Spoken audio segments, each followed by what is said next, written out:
Well, I tell you, the day I kind of broke free of my, I was raised in a very conservative way, and I think the day I kind of told my parents that I was going to act, it was a really momentous thing, you know, because my father turned around and said, "What?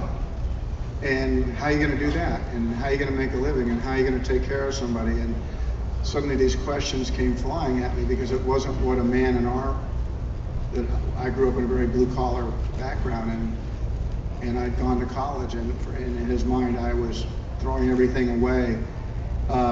And so to actually say to him, to actually break free of that sphere, I know a lot of younger people rebel a lot earlier in life. I guess I was never that. I wasn't that rebellious kind of kid, but there was a moment in time where I knew exactly who I wanted to be, and I needed to explain that to my parents. So I know maybe that's not the kind of story you're looking for, but that was a huge moment in my life where I kind of declared who I was.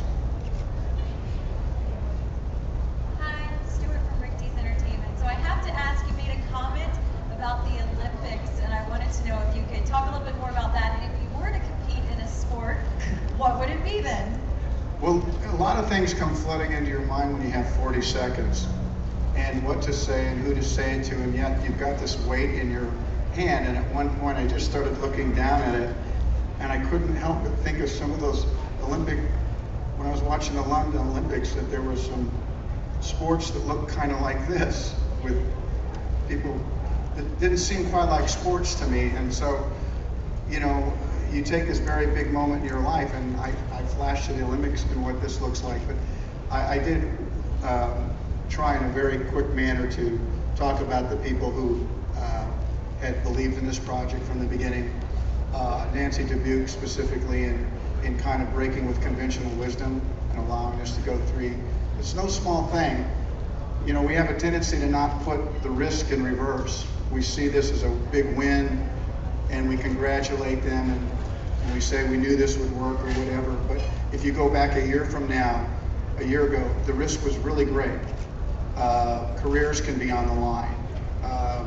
Nancy's could, and now Nancy tastes the fruits of victory, but she had this kind of creative courage to say yes. And you know, it's all those inner workings before you get to a night like tonight, where people put it out there. And of course, Leslie, almost 30 years of peddling his little story, only to find himself on the red carpet. So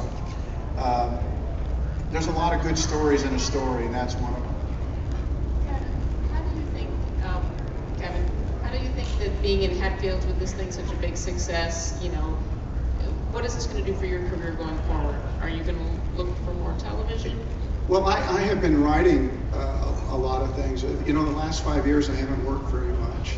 I've had 3 babies with my wife, so I have a 5-year-old, a 3-year-old, and a 2, and so I haven't really worked probably a fraction of what my counterparts have worked during that time, but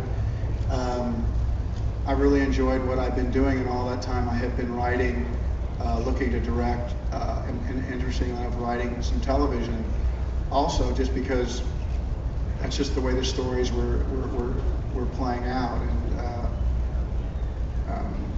in fact, my children, I'm not certain that they know I'm an actor.